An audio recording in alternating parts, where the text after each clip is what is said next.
Number 8. The Girl at the Gym. Daniel went up to the private activity area on the second floor of the gym. It was a large studio lined with mirrors.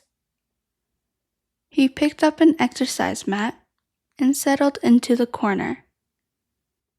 Propping his phone on the floor, he started the workout video, put in his earbuds, and began warming up. Then, in the mirror, he saw the door open. The girl walked in. She glanced at Daniel, then lowered her eyes to her phone. Picking up a mat, she moved to a spot diagonally across from him and sat down. He had seen her a few times before. She always wore long pants and a t-shirt covering herself up more than most people at the gym. He remembered her flushed face. Finishing his warm-up, Daniel paused the video, picked up his water bottle, and took a sip. The girl began doing stretches on her mat. Daniel walked a few paces nearby, catching his breath. Then he went back to his corner, hit play on the video, and started the workout routine. As he turned towards the pull-up bar, he noticed a girl doing push-ups.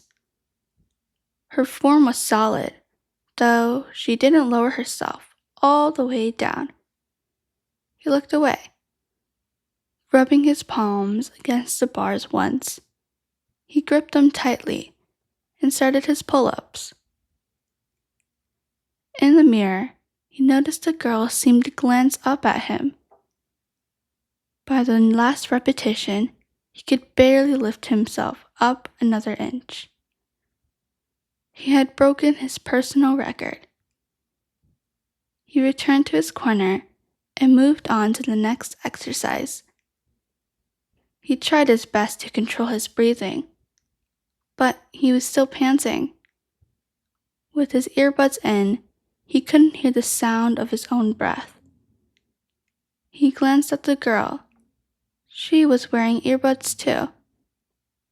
The door pushed open again, and an Indian girl walked in. She settled into a spot not too far away. The girl picked up her mat and moved closer to the pull-up bar. The three of them kept a polite distance from one another.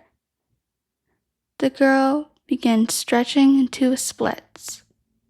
She was surprisingly flexible. He began his second set and walked towards the pull-up bar again. As he passed her spot, the girl looked up at him, pointed at the pull-up bar, and smiled slightly, as if asking whether she was in his way. Daniel smiled back and gave her a thumbs up, signaling it was fine. She was still smiling. He kept walking. He stepped up to the bar and started another set. One, then another. At some point, he realized the girl was gone. Daniel felt like his back wouldn't straighten. He stood with his hands on his hips, brow furrowed, moving slowly around the room. He felt a little sick to his stomach. Downstairs, he saw her on a treadmill, talking on the phone. He passed behind her, heading towards his locker. His eyes drifted to the empty treadmill beside hers. His pace slowed. He paused. Then he opened his locker and took out his bag. After changing, he walked towards the exit. He didn't look back. Thanks for listening. If you enjoyed this story, please subscribe to the Stories by Henry on Substack for more. See you in the next one.